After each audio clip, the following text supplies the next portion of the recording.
എല്ലാവർക്കും നമസ്കാരം. ഇന്നത്തെ വീഡിയോയിൽ നമ്മൾ ഡിസ്കസ് ചെയ്യാൻ പോകുന്നത് മെറ്റബോളിസത്തിനെ പറ്റിയിട്ടാണ്.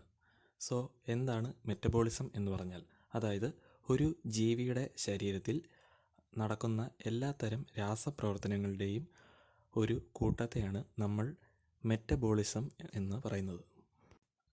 ഇപ്പോൾ നമ്മളെല്ലാം ഫുഡ് കഴിക്കാറുണ്ട്. അപ്പോൾ പലതരത്തിലുള്ള എനർജി റിച്ച് ആയിട്ടുള്ള മോളിക്യൂൾസ്, അതുപോലെ കോമ്പൗണ്ട്സുകളും മിനറൽസും എല്ലാം ധാരാളം നമുക്ക് ഈ ഫുഡിൽ നിന്ന് ലഭിക്കാറുണ്ട്.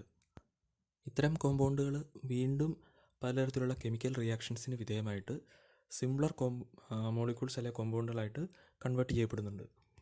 ഉദാഹരണത്തിന് ഇപ്പോൾ പ്രോട്ടീൻസ് അതിൻ്റെ സിംപ്ലർ ഫോമായിട്ടുള്ള അമിനോ ആസിഡിലേക്ക് കൺവേർട്ട് ചെയ്യുന്നു. അതുപോലെ കാർബോഹൈഡ്രേറ്റ്സ് ഷുഗറായിട്ട് കൺവേർട്ട് ചെയ്യുന്നു.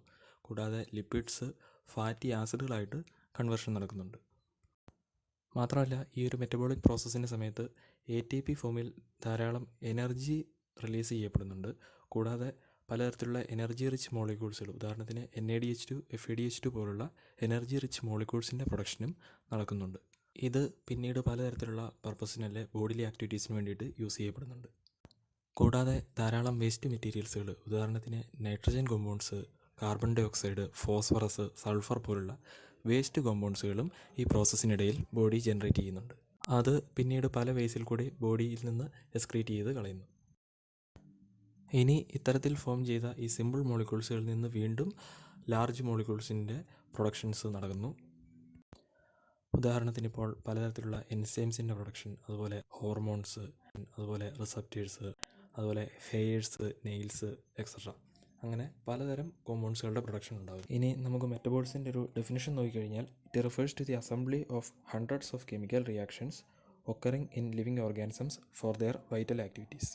അതായത് ഒരു ബോഡിയിലെ വൈറ്റലായിട്ടുള്ള വളരെ അത്യന്താപേക്ഷിതമായിട്ടുള്ള ആക്ടിവിറ്റീസ് നടക്കുന്നതിന് വേണ്ടിയിട്ട് ഒരു ലിവിങ് ഓർഗാനിസത്തിൽ നടക്കുന്ന നൂറുകണക്കിന് കെമിക്കൽ റിയാക്ഷൻസിൻ്റെ ഒരു കൂട്ടത്തെയാണ് നമ്മൾ മെറ്റബോളിസം എന്ന് പറയുന്നത്. ഇനി നമുക്ക് ഈ മെറ്റബോളിസത്തിനെ പ്രധാനമായിട്ടും 2 കാറ്റഗറി ആയിട്ട് തരംതിരിക്കാം. ഒന്ന് കാറ്റബോളിസം, രണ്ടാമത്തേത് അനാബോളിസം. ഇനി കാറ്റബോളിസം എന്താണെന്ന് വെച്ച് കഴിഞ്ഞാൽ, ഒരു ലാർജർ ആയിട്ടുള്ള കോംപ്ലക്സ് മോളിക്യൂളിനെ അതിൻ്റെ സിംപ്ലർ ഫോമിലേക്ക് കൺവേർട്ട് ചെയ്യുന്ന പ്രോസസ്സിനെയാണ് നമ്മൾ കാറ്റബോളിസം എന്ന് പറയുന്നത്.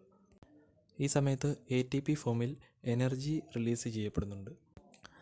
ഇതിനൊരു ഉദാഹരണം നോക്കിക്കഴിഞ്ഞാൽ, ഇപ്പോൾ നമ്മുടെ പ്രോട്ടീൻസ് അമിനോ ആസിഡ്സ് ആയിട്ട് കൺവേർട്ട് ചെയ്യുന്ന, അതുപോലെ തന്നെ ലിപ്പിഡ്സ് ഫാറ്റി ആസിഡായിട്ട് കൺവേർട്ട് ചെയ്യുന്നത് ഈ കാറ്റബോളിക് റിയാക്ഷൻസിന് ഒരു എക്സാമ്പിളാണ്. അതുപോലെ ഈ റിയാക്ഷൻ ഒരു ബെസ്റ്റ് ക്ലാസിക് എക്സാമ്പിളാണ് നമ്മുടെ ഗ്ലൂക്കോസ് മോളിക്യൂള് പൈറുവേറ്റ് ആയിട്ടല്ലേ പൈറുവിക് ആസിഡായിട്ട് കൺവേർട്ട് ചെയ്യുന്ന പ്രോസസ്സ്. അതായത് ഗ്ലൂക്കോസ് എന്ന് പറഞ്ഞാൽ ഒരു 6 കാർബൺ കോമ്പൗണ്ടാണ്, അതായത് ഒരു ഹെക്സോ ഷുഗറാണ്. അത് 3 കാർബൺ കോമ്പൗണ്ടായിട്ടുള്ള പൈറുവേറ്റ് ആയിട്ട് കൺവേർട്ട് ചെയ്യുന്നു. ഇതെന്ന് പറഞ്ഞാൽ ആക്ച്വലി ഒരു 10 സ്റ്റെപ്പ് പ്രോസസ്സാണ്. ആ ഒരു റിയാക്ഷനെയാണ് നമ്മൾ ഗ്ലൈക്കോലിസിസ് എന്ന് പറയുന്നത്.